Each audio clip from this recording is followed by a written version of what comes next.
Welcome to the Live Courageously podcast show. I'm your host, John Duffy, and this is episode 64 since I started the show about 2 years ago. Live Courageously has been the conscious theme of my life for the last 3 years since the beginning of the pandemic, and an unconscious theme for most of my life. Courage is resistance to fear, mastery of fear, not the absence of fear. And there's something contagious about someone who is courageous. So today's show is with my courageous guest, Tommy Anderson. And Tommy's an independent filmmaker and multiple best-selling author and screenwriter. Tommy also enjoys his role as a motivational speaker and hosted a Real Tommy Unleashed podcast on the IQ Podcast Network in San Diego, and it has streamed on over 10 stations. He's an accomplished screenwriter and is also written and also producer on his award-winning short film, Life After Oblivion, based on his award-winning adapted screenplay. Tommy's first feature film screenplay, PTSD, A Soldier's Revenge, is currently in production by Panther Trail Films. He's also received his first directing credit on the pilot series, The Tale of Richard Pic. Since then, Tommy has directed and produced several award-winning short films. In addition, he is also routinely cast as an actor in commercials, television, and film. He's also a founding member of Vet Picks Film Productions in San Diego, and this is an all-veteran independent film production company which produced Life After Oblivion. Most recently, Tommy was seen as the face on the national Spotify commercial as the man with the dancing dog. That's a story there I want to hear. His best-selling novel, Haboob Wind, is now a screenplay and recently won Best International Screenwriter by 8.5 Film Awards. And his new novel, 2 Million Steps, was released in March of 2021 and went on to bestseller on Amazon in 2 weeks. He's recently adopted this to a feature screenplay. In addition, Tommy has also written another feature screenplay called The Flight of the Deborah K.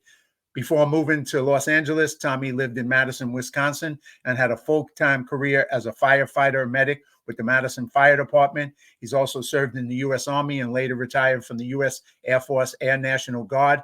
He's a member of various organizations, including the Hollywood American Legion Post 43, Veterans in Media and Entertainment, the U.S. Press Association, and has served as a photojournalist for ABC 7 LA News, along with being a member of the California American Legion Press Association. Whoa, that's a lot of stuff there. Greetings, Tommy. Welcome to Live Courageously. Wow, John, I was looking around and trying to think, wow, where is this guy? Well, you know, you have lived and I only covered some of it. There's more. We're going to get into more. But you obviously have squeezed a lot of stuff into your lifetime. That's for sure. Well, I've always wanted to do different things and never look back and say, I wish I would have done that, or I wish I would have tried that. And there's a few things that I've tried and I didn't either like or I failed at, but at least I tried it, you know. And one was to whitewater raft down the Colorado River. I did it about 25 years ago, and probably never do it again, but I did it. You know, it was like, I got to try it, you know. And well, you know, I'm with you there. It's like a few years ago, I went skydiving for the first time. I probably won't do it again. It was fun. I enjoyed it. But, you know, some things you do once and you're like, okay, done it.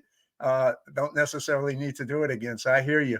Check it off. Let me start out with asking you two quick questions I like to ask everybody. And one is, where did we meet? Because, you know, that's my first question. I always like to kind of like position the story as to how we came across each other.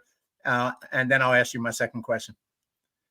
We met at the Hollywood American Legion, where I was a member, and you remember the Sons. And I forget what event it was at, but we were introduced from another filmmaker had introduced us there, and geez, I don't know how many years ago that was now, but it's been a great friendship ever since. Yeah, I remember us meeting there. Like you said, that wasn't at an event, and of course we've gone on to attend so many other events together and go on so many journeys. This is just two pictures of us, one at the Legion and one in Arizona where we went to a screening together. Right. So yeah, we've kind of have attended a lot together. The second question I like to ask, and especially someone like you, because you have so much to respond to, what does living courageously mean to you? To me, it's not necessarily living free of fear, but how to manage it. And I learned that a long time ago as a firefighter, is that you have to be able to function, do your job, but compartmentalize your fear and put it somewhere. Otherwise, you're not going to do your job, and I found that to be the stepping stone for everything I've done. And learning. It's what you do. It's just how you function. And once you learn that, nothing's impossible, I don't think. Well, tell us a little bit. Let's go on that journey that took you Okay. from where you were born to the military, to two different branches of the military, to a firefighter and medic. Take us on that story. Take us on that journey. How did that all start for you? Well, my dad was a World War II vet, and a lot of our family members were. And I had my grandfather died from wounds in World War I, and I had some great uncles who were in that. I had cousins that were in World War II, second cousins. So I was exposed around the American Legion at a young age, and they never glorified the military, but I always thought there was something special about it, and that by serving, you would give back to this country. And I also, in high school, I felt like I was such a nerd in high school. Like I had two left feet, and I'm sure it's all was in my head. But I thought, if I go in the military, it'll straighten me out. It'll put me on the right track. It'll teach me skills that I'll need to survive. And that's what I did. And I graduated high school. I was 17, and I told my mom I wanted to go in the service, and she didn't want me to. And my dad was always kind of on my side. He said, "Well, let him do it," and so she signed my papers so I could go into the Army. And because I was only maybe 3 weeks away from my 18th birthday, so it's like, if you don't do it now, I'm going to just wait a couple of weeks and then do it anyhow. So Where did that's you how live at the time? Where were you living? I was living in Sun Prairie, Wisconsin, which is a suburb of Madison. That's where I Okay. went to high school. And a shout out to my Cardinal classmates. A few of them are probably watching. but I just wanted to go do something. I knew I wanted to have a career in public safety. At the time, it was law enforcement, and I also figured the military would toughen me up and make me prepare myself for that. But I'll tell you, about 2 weeks into basic training, I kept going, "This is the biggest mistake I've ever made in my life." But before you know it, I was through, and I was in the best shape in my life. I had such great self-confidence, and that's just kind of, I haven't really looked back since then. And so when so to tell us how, so when you went from one branch to another branch, how did that develop? When I got back, when I had gone in the service, at that time the draft was still going, and they had an option where you could enlist for 2 years, just like a draftee would go in for 2 years, and then you would have 2 years reserve and 2 years in active reserve, for a total of 6-year commitment. And so when I got back off active duty, I went into the Guard. I went and looked at a couple places. I looked at the Army Reserve. I looked at the Army Guard, and I went back went into the Army National Guard, got into a helicopter unit, and I loved aviation. So they offered me an opportunity to go to crew chief school. So I went back on active duty. I went through crew chief school at Fort Rucker Alabama, and then I came back to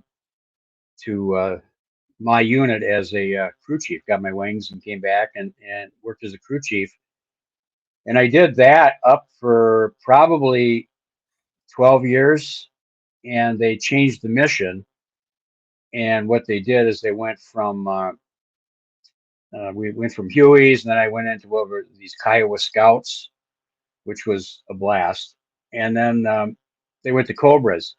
Well, when they went to Cobras, we lost pretty much all of our crew chief slots. You couldn't fly anymore, and I wanted to fly, and so I had put in for flight school, and I was given an opportunity to go to either the warrant officer program or you can go to OCS, and I chose to go to OCS. So I went to officer candidate school. I got about halfway through and I broke my hand in changing a tire on a Jeep, which is, it just happens, you know. And so they released me from OCS, and what they called it was a without prejudice. And when my hand was healed and I got it cleared, I could come back and enter my OCS class where I was at. And you know, okay, I was really bummed by it. I was really, you know, bummed out that, you know, I got to this point and now I'm not gonna go on to get into flight school like I thought I was. And then opportunity came up with the Air Guard in Madison, their firefighting unit. And they got a hold of, I talked to several people there, and I could transfer into there, and the potential of going up to E9 would be what was possible. And I thought, okay, do I want to wait and go back and go to OCS? And I weighed the pros and cons. I thought, no, I'm going to go into the Air Guard. So I went over there. It was a great career. A lot of the men and women that were in the reserve, in the Air Guard, were also on the Madison Fire Department. And so, you know, it was just natural. I'm with the people that I work with, and I'm doing this in the reserve too. And so it was great. And I went up to got to a deputy fire chief there, and then I finally I retired after 23 years, you know, doing that, and it was a great career, and I got to do so much as being an Air Force fire chief that I just couldn't have done anywhere else, and got to travel, got to do things. I got to work with on President Reagan's presidential team in Hawaii. You know, it was really cool. It was just an amazing experience. Well, one of the things that when I met you and I heard a little bit of your story, I was just always amazed by the adventures that you've gone on and continue to go on, and just that kind of energy and passion for life that you have, right? And so, like, Right. here you go, you finish the military, you finish your firefighting career, you retire, and then you just don't do anything, right? No, you you go on to do the next phase. So you moved to LA. When did you do that? Why did you do that? And Well, tell us that next step in your journey. I did that. One of the people that had worked for City Human Resources had said, you know, I could see you being a writer or doing something someday. I just can't see you sitting still. And no, I've never been one to sit still. And I actually was at an event probably 20 years ago, and I met a woman from here, not my wife, another woman, and she said, "Well, why don't you sell your house and move here?" You know, and we made all these kind of plans to get married and everything. And I always say, what does a guy do things for? Usually, it's a woman involved. So I moved here, and shortly after I moved here, things kind of fell apart. And to me, that was life. You know, it's just, I mean, I wasn't happy about it, but it's like, just keep on moving. And probably about 3 weeks after that, I ran into Lydia, and we've been together ever since. So And it's Lydia is your wife today. my wife today. Yes. Yes, and or as you say, you're here. You go a picture of you with her just recently at the Grammy Music Awards. Your better half, right Yes. there. Yes. My better half. Absolutely. And no, it's if I wouldn't have taken that leap, and if I wouldn't have had that other involvement, I would not have been here. I would not have the career I have now. I would not have had my wife. And that's why you always move forward, because you never know what's going to happen. And I've always said that when one door closes, God opens another one. You just have to have the courage to walk through it. And there's, I've And known, just, I mean, that's just something for people to really take to heart, because you're right. You know, when it's when you're willing to take that risk, when you're willing to step outside your comfort zone like you did, you don't know what's on the other side. You don't know how it's going to turn out. But if you're willing to do it and you keep going, it turns out, you know, it can turn out pretty good. And it did for you. It opened up another door. It opened up a door to marriage. It opened up a door to so much more, which we're going to talk about. But it all right. started with that decision to take a chance, to take that Yeah. step. Yeah, absolutely. And when I do talk to people about stuff, and you know, I'm probably not the best motivational speaker in the world, but I try to speak from experience and from heart, and tell them that nothing is as bleak as it seems. Tomorrow is always a brighter day. You just have to be ready to grasp it, grasp that ring, and you never. You just don't know. I mean, you just go to I go to these events, and you never know who you're going to meet, but you always go there and you be yourself, and you cultivate relationships with other people in this crazy business, and and it all benefits you, and you don't you're not a user. You're not one of these people that uses other people to get ahead. You're there to of course promote yourself, but also I like helping my friends if they have something going on, because I always look at it as, if they win an award or something, I feel like I have. Well, it's like, you know, you said, I think one of the great things about both of us, what we experience in this, what we do, is that we get to go to all these things. We meet people, we make new relationships, new friendships, new family, as I call it. And, you know, Right. and it's about how you can help others, not only what they can do for you. And that just gives us so many opportunities in life. And we're blessed because of that. So, you know, that's the kind of way to, I think, and you do it all the time, because you don't stop. You're everywhere. I mean, you know, you're just, and that's a good thing. That's really a good I, thing. I, I do get tired, and for those people out there that always say you're always doing something, well, no, I do take some downtime. There's just every now and then we have to hit. And this was one of the weekends. I had something Thursday night, I had something Friday night, and then something this morning, and now I'm not going to do anything until after the show, until next week. It's like you just stand down. We have to recoup ourselves, because Well, you know, we're gonna get a little bit into that and some of the challenge stuff you've been through, and the model of that. But I have to say, knowing you, you know, I know you have to step down, and you do. But the amount of time you step down is so little compared to the amount of time you don't. I'm just saying, you know, from watching you, I'm like, yeah, this guy is definitely always on the go in a great way, man. So, you know, you're a model in that way for other people, I think. well, I always want to like to be an example of what people can do if they just put one foot in front of the other, and nothing's impossible. You know, maybe you won't get to that point where you're doing some really cool stuff. I mean, we've been blessed, but you've made an accomplishment. You've gotten somewhere, you know, and you've done something. I've always felt that accomplishment.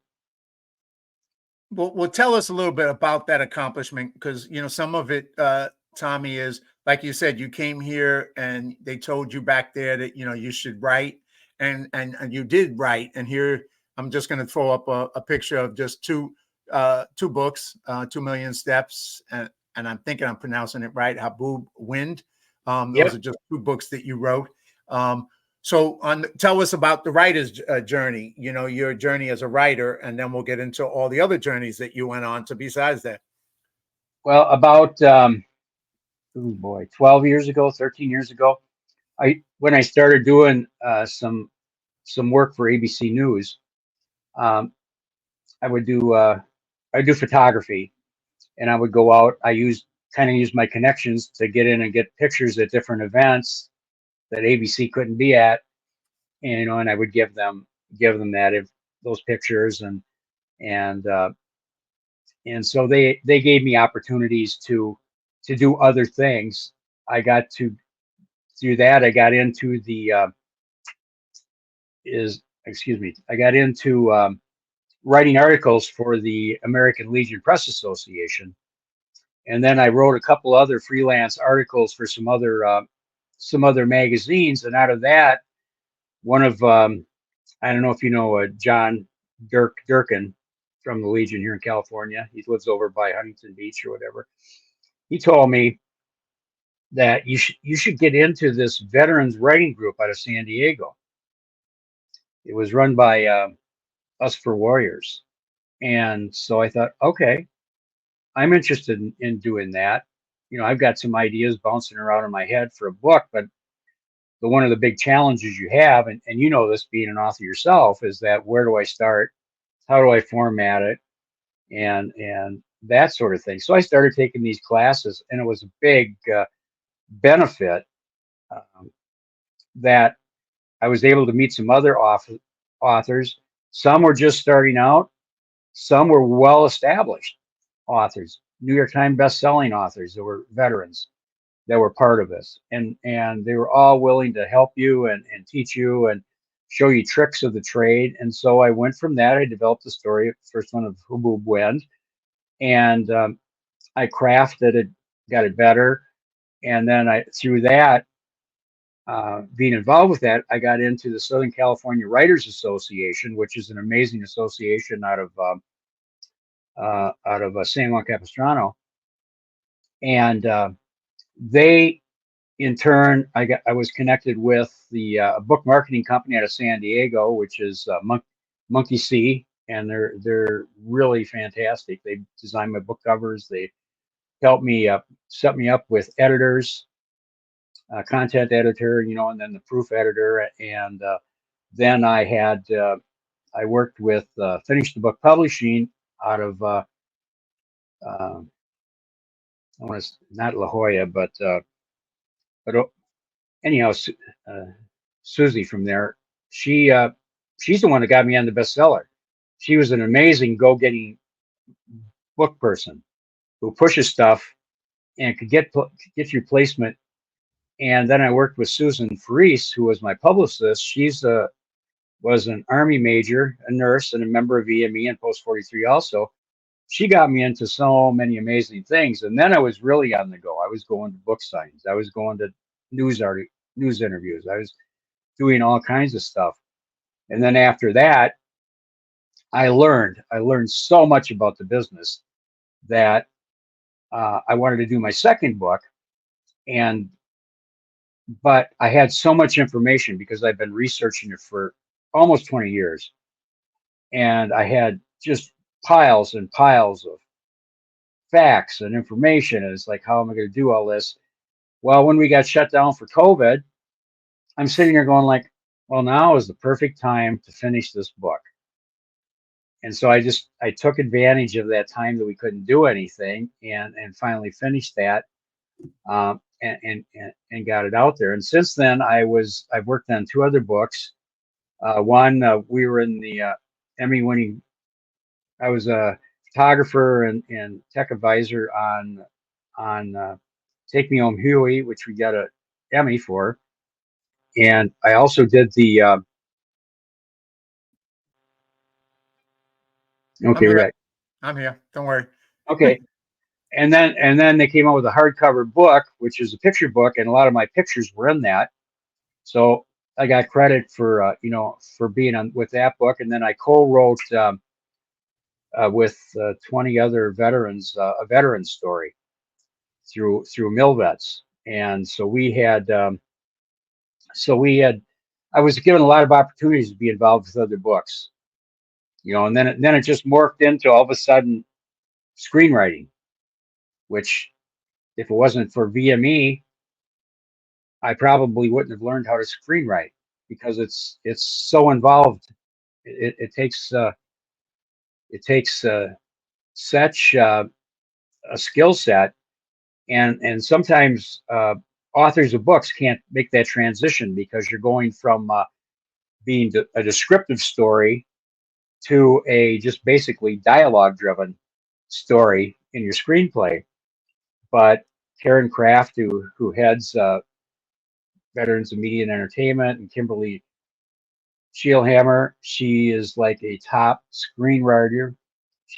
Both of them have worked major productions and films, and I took their classes. I learned from them. And when Boob Wind was originally optioned by Global Edge Pictures, we needed to have a screenplay, and going around looking, trying to figure it out. And finally, our joint friend Peter, who's been a longtime filmmaker, had said, "You're an author. Who's better to put your story into screenplay but you?" So he was also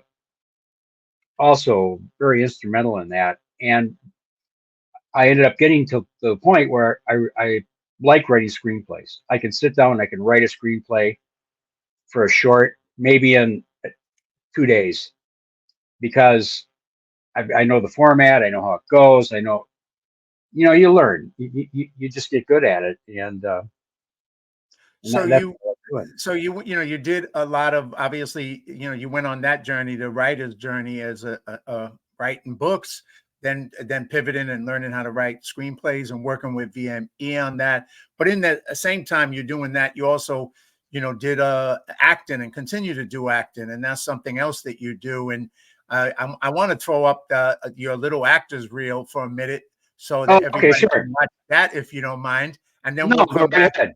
and we'll talk about your actor's journey besides your writer's journey. So let me just Okay. throw that up right now for everybody to see. You gents ever hear of the chosen few? Those of us brave enough to weather the storm and look them straight in the eye and show them what real men were? It was November 1950. I forgot to pack an extra pair of socks. I was wearing the same damn skivvies since basic.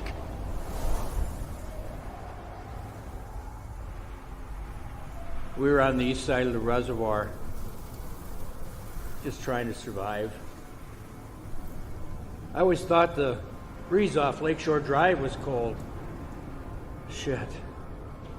This was so much colder.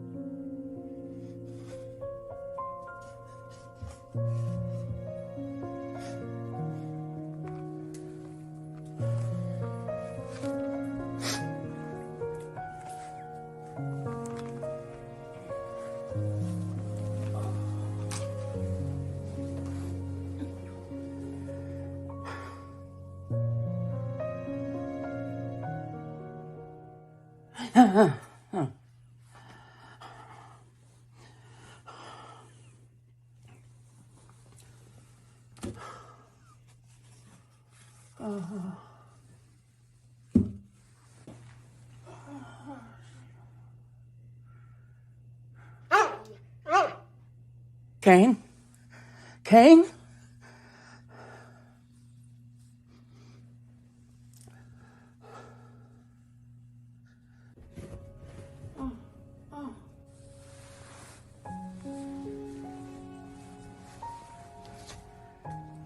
Kane. It's you, boy. Come here, sweetie. I thought you went over the Rainbow Bridge You're such a good boy. You came back. You came back to Daddy. Hey, how you doing today? I'm doing well, my friend. How are you? How do you like the property? Oh, I love it. Now, tell me about your business. Well, I'm a personal trainer. I was the top trainer at Solstice, but I need my own space so I can give my clients more personal attention. Oh, Mr. Popular. Popular amongst the ladies. Well, I'll give you the best deal in Beverly Hills for just a 5-year commitment. 5 years? To see the sky light up. It's going to be so pretty. Most weed isn't like that, youngling. That's my special surprise. Your buddy just insulted. He's insulting me. He's insulting me right now. Yeah, my. Yeah. You're all fucking I want to welcome you to North Carolina. My new little lady. Enjoy your stay. Well, my. Yeah.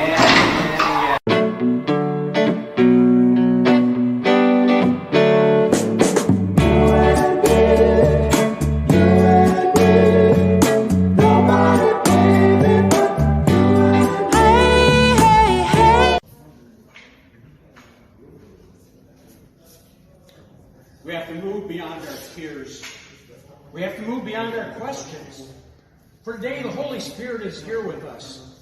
I've had friends of mine, veterans, who have died from gun suicide.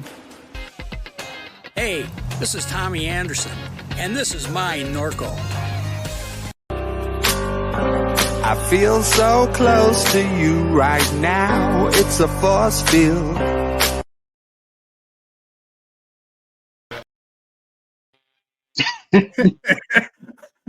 I love the way that ended. I hadn't had a chance to watch that, but perfect. Perfect ending, man.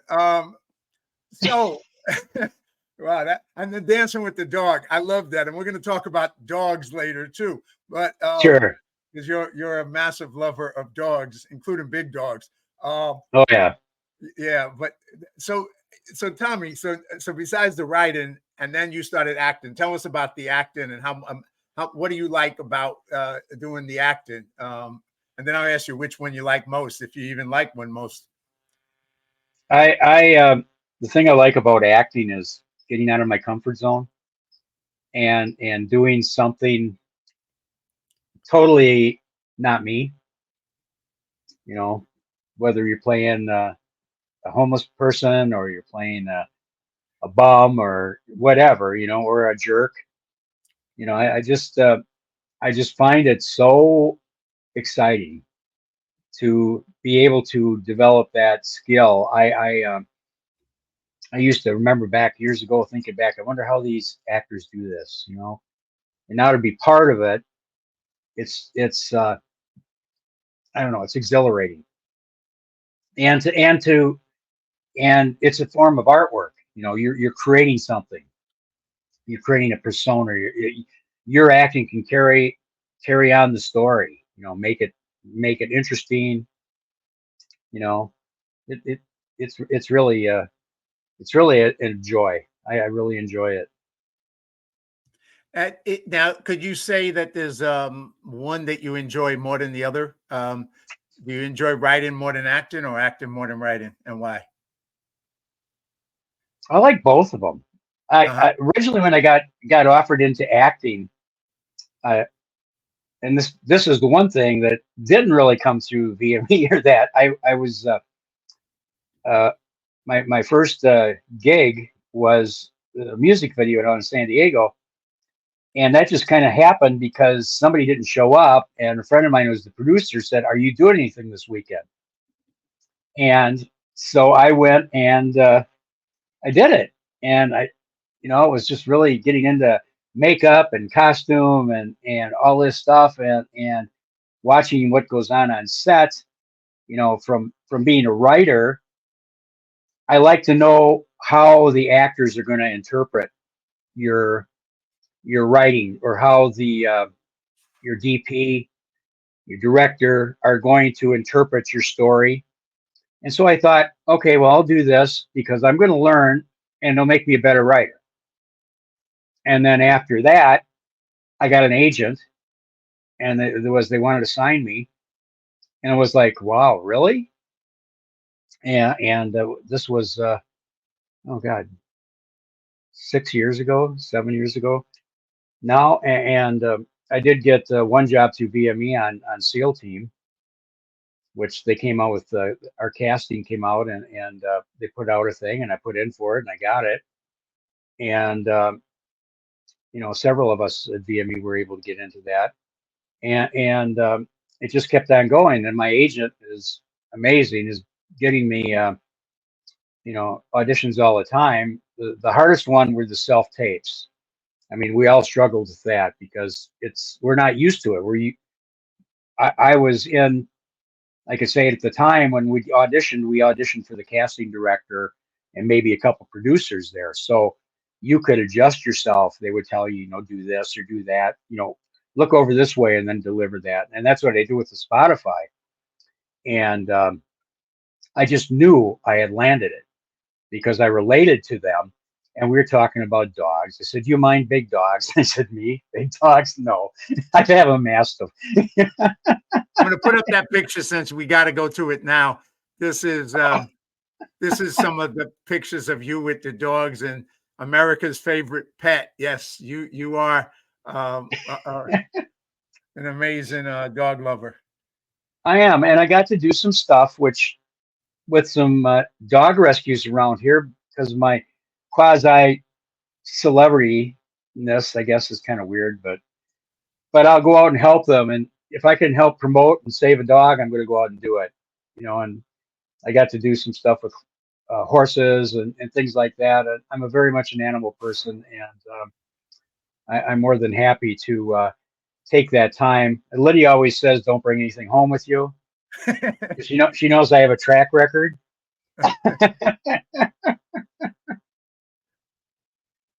Well, But that's cool. Well, the other thing that you are, when I'm just going to throw up real quick, this is just something you had posted, just some of the projects that you did in 2023.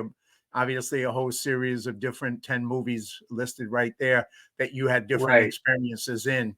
I won't actually, and this is through the Panther Trails. I was only involved with two of those. Okay. One is the PTSD, and the other is American Trash, which Okay.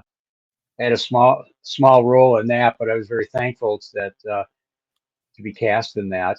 PTSD right now is in post, so hopefully in the near future it's going to be coming out. So, well, we look forward to seeing that. Yeah. The other thing that you do, and you mentioned obviously working with VME, and we met here at Hollywood Post 43, which is a great American Legion post for anybody who is not familiar with it.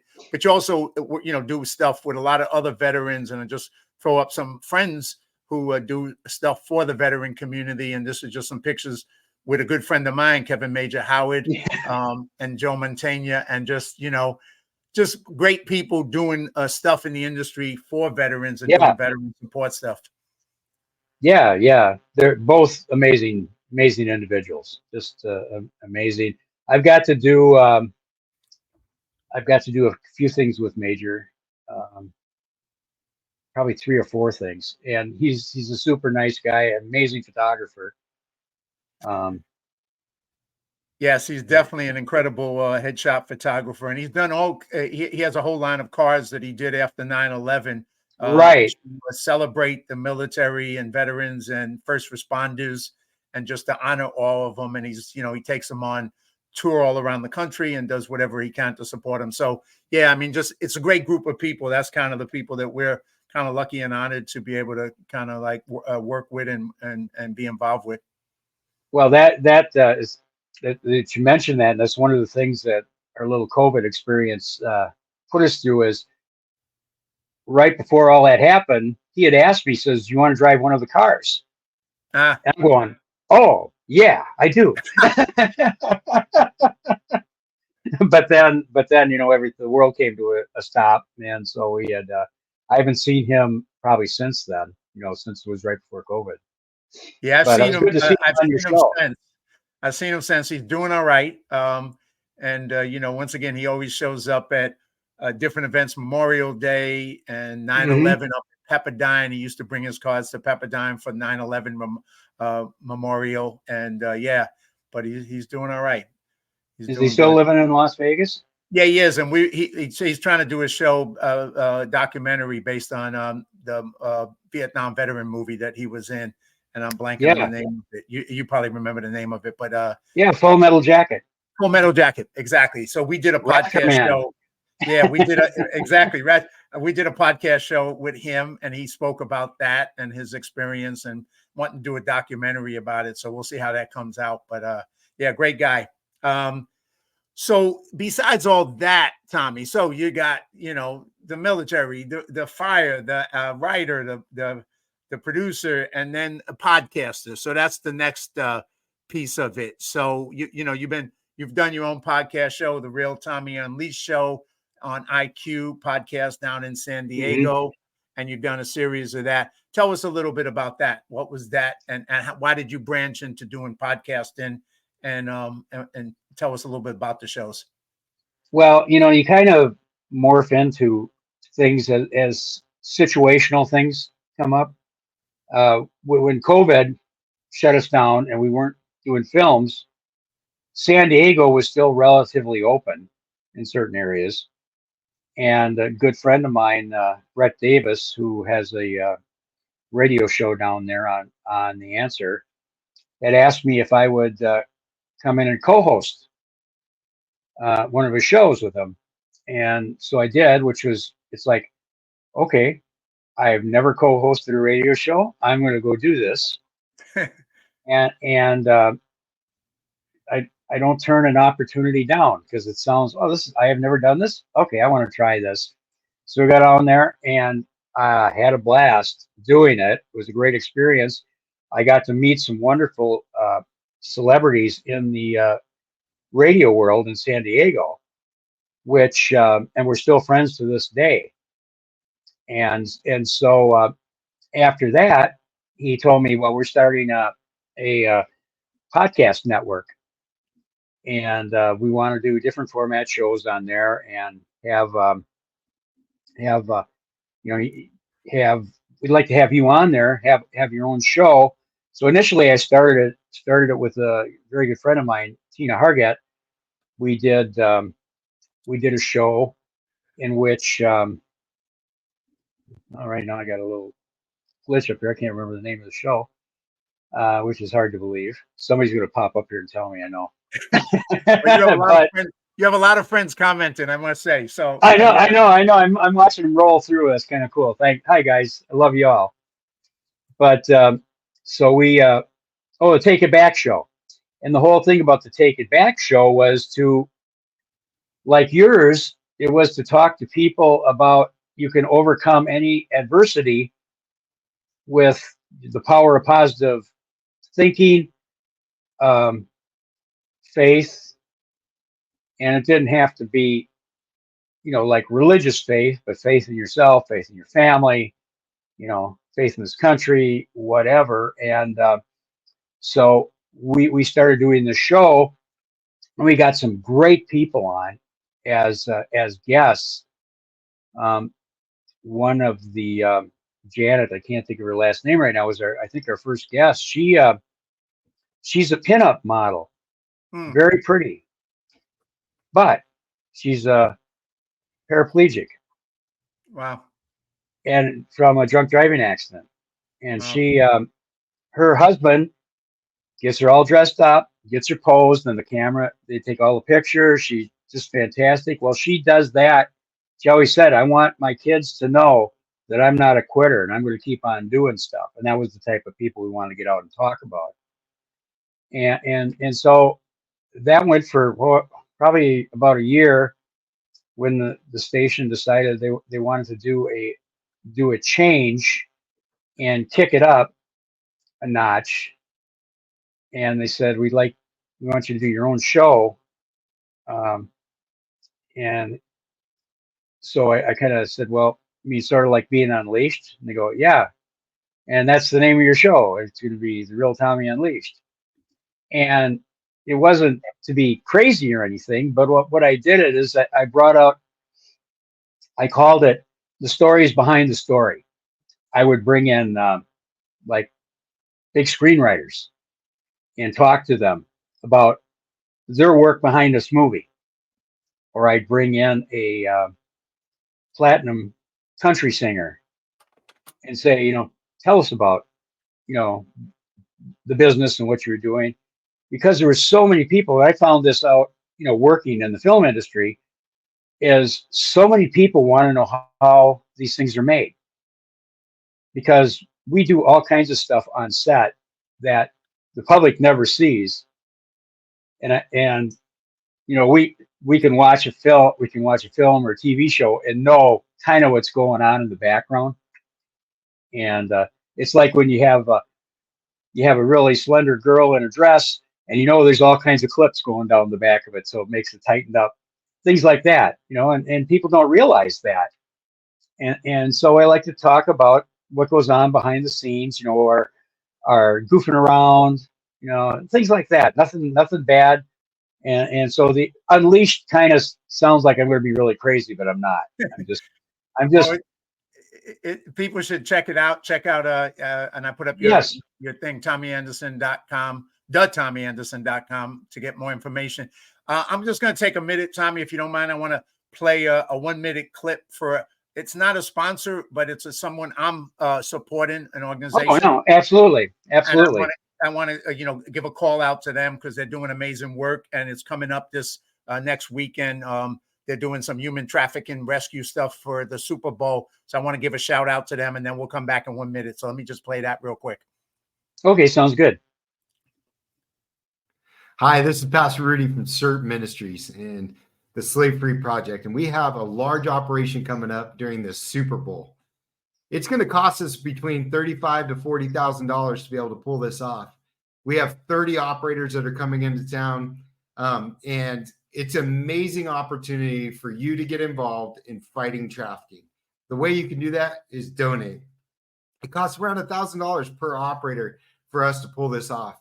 But in comparison to anything and everything else that's going on in the world, or how much it would cost the local law enforcement agency to do this type of operation, it's a drop in the bucket. So here's your opportunity. Thank you.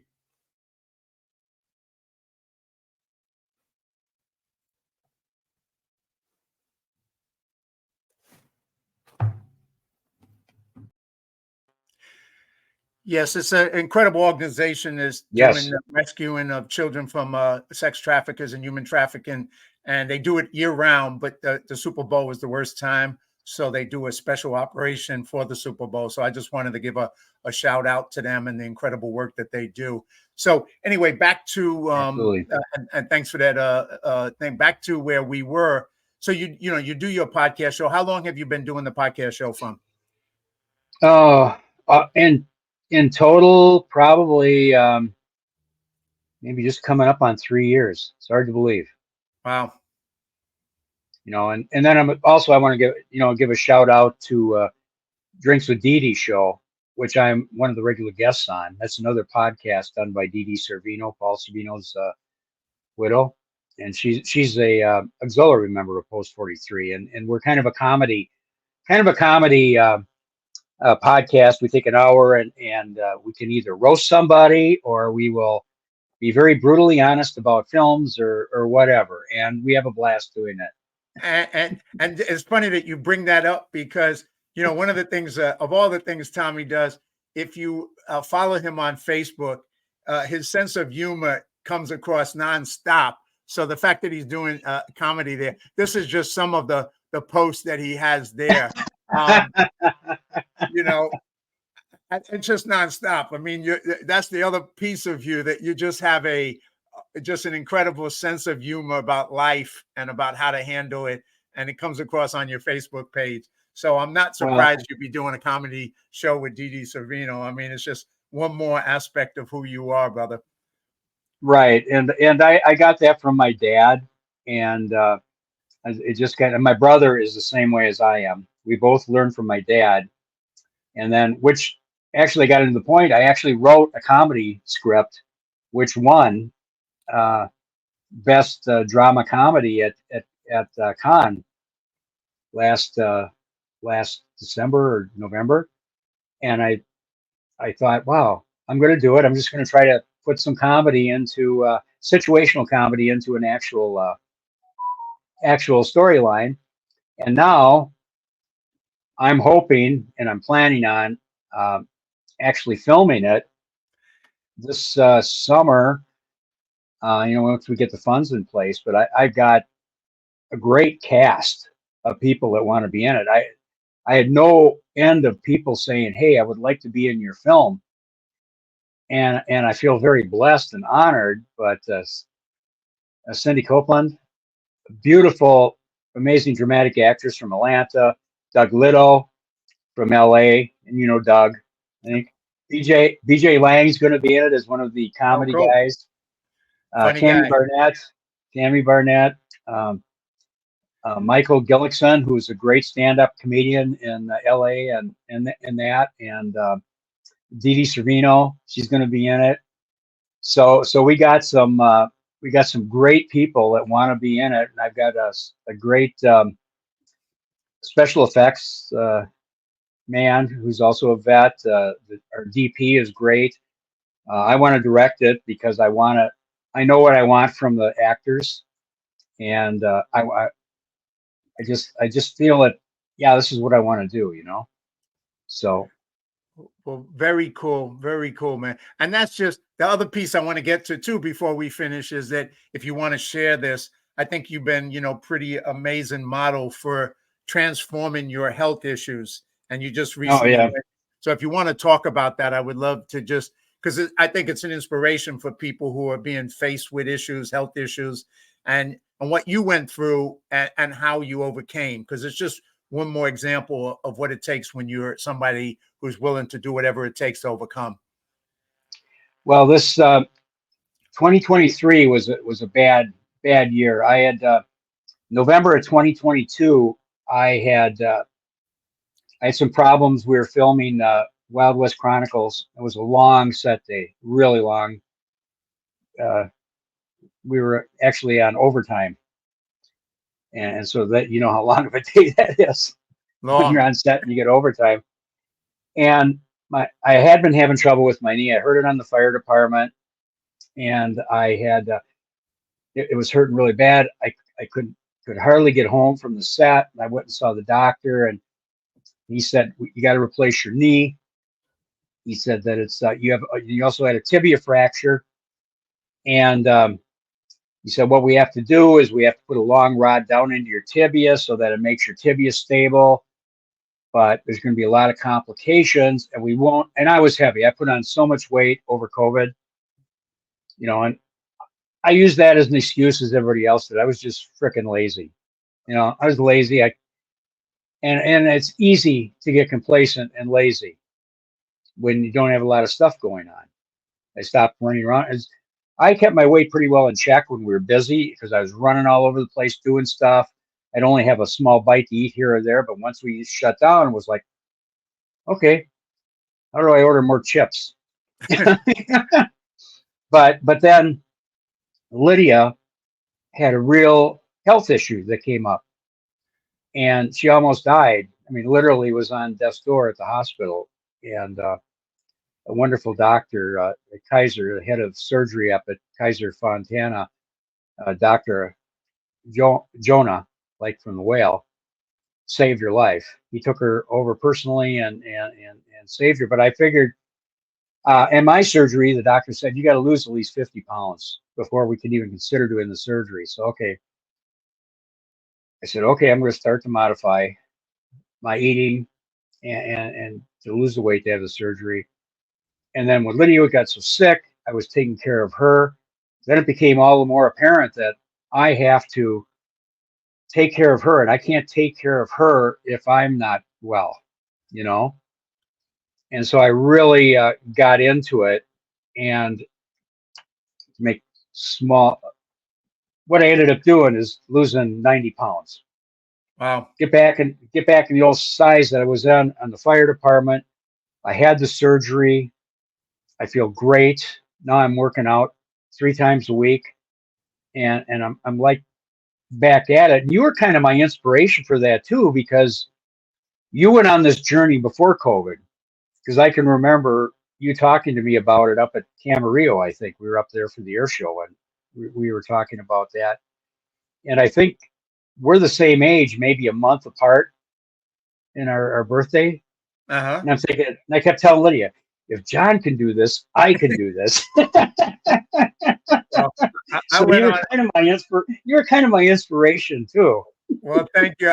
I went on a 7-day-a-week workout. I mean, I dropped 40. I know you did. I dropped 40. You dropped 80. But but it's impressive. But I think the lesson is, you turn your health around because you took the action, you made the decision, and that's right. That's the inspiration for people, because a lot of times people are not willing to do that, to do what it takes, even though it's going to serve them by doing it. So, good on you for having the, putting the right effort into it to turn your health around. Well, it's nothing that happens overnight, and I'll tell people that you just have to, make up your mind. And I'll say the first month was probably the worst, because you get all your cravings, you get all that stuff. I want That's this, right. I want that. But then after that, you just adjust. You really adjust. Okay, I'm gonna make this. I'm gonna eat this. I'm not gonna eat that. I'm not gonna go out for pizza. I'm not gonna do this unless I go to one place where we get a slice, and that's it. That's my dinner. Right. And so you just start doing that. You take control of your life. And I just my doctor, when I was had the surgery in December, he just comes in and goes, he says, you kind of are my success story, because most people just get to that point. I tell them to lose that, and that's where they stop. He said, you just kept going. Right on. And I said, I'm at this point. I'm not going to stop. I want to get my health back. I want to be able to do the stuff I used to do. And I also wanted to, and I even talked to my agent about this, I want to step up and do more stuff in film. And to do it, I got to be healthier. I can't be the big guy. I can't and do all this. And since then, I've had a bunch of auditions since the first of the year. Good ones. I had 2 callbacks. Nothing yet, but it's like I'm getting these auditions, so I'm doing something right, and I also am looking better. Absolutely. And I decided I'm going to try a different look. I grew a beard because I wanted to see what I would look like. I never had one before, and my brother. You my keep brother on has trying one. new things, man. You keep on trying new things. So as we come to the end, Tommy, anything you would like to close with, any a message or any final thoughts, comments, whatever for people watching this? The thing I'd like to say is always be willing to take that chance. Believe in yourself. Don't rely on somebody else to do it for you. We all know so many people that will give us a hand, but they're not going to give us a hand up. They'll give us the opportunity to do it. And you feel such a satisfaction by doing it yourself and accomplishing that part. So walk through that door, be afraid, but realize I'm in charge of my fear. When I think of some of the stuff I used to do on the fire department, I look back and go like, wow, I can't believe I did that. And somebody will say, wasn't it scary? I say, yeah, it was really scary. But you don't think about it. You're thinking about the end result, what you're doing. And just remember that. Be true to yourself. Be honest. Make friendships, not acquaintances. I just think my friendship base, and I consider so many people like you family, that we're all together in this journey on Earth. And I just want to do the best I can to help the people I can to do amazing things, and thank God for my opportunities that were given to me. Well, thank you, Tommy. On that note, yes, we are family. Thank you, brother. I appreciate you, and Absolutely, bro. I'm honored to know you, and I always enjoy everything you share in post. You inspire everyone, and the sense of humor about it too, because life is challenging at times, and sometimes more than others. But if we can laugh at it, we can laugh at ourselves, and we can have fun while we're going through whatever we're going through. I think that's the way to live life, and that's what you capture. So I really I'm honored, like I said, that we're in each other's lives. I am as well, brother, and thank you so much. And you're very right about that. We have to be able to laugh at ourselves 100%. because I'll do that all the time and go, well, you're an idiot. And I'll laugh. Well, it's that ability, it's just, it just puts things in perspective. When you think, yeah, I know everything. And when you laugh at yourself, it's like, yeah, right, bang, right on the head, just. Yeah, exactly. And so it's a great way to go through life. So thank you very much, brother. I appreciate you. And to everybody out there, I hope today's show with Tommy inspired you with his adventurous life and all the things that he's done and continues to do. And, we look forward to your movie coming out. So, Tommy, thanks again. And I'm going to close out the show, and I'll talk to you soon. Okay, sounds great, brother. Thank you so much. All right, you got it. All right, everybody. I hope you enjoyed it. And if you haven't seen the other previous 63 podcasts with some of my amazing, courageous friends sharing their stories of overcoming all odds and going on to live powerful lives, you can check them out on YouTube, Live Courageously with John Duffy. And you can check out all the previous shows and join me every Sunday at 2 p.m. for future shows coming up with plenty more of my courageous friends, family, and everyone else in my life. So thank you, everybody. Have a great week, and I'll see you next week.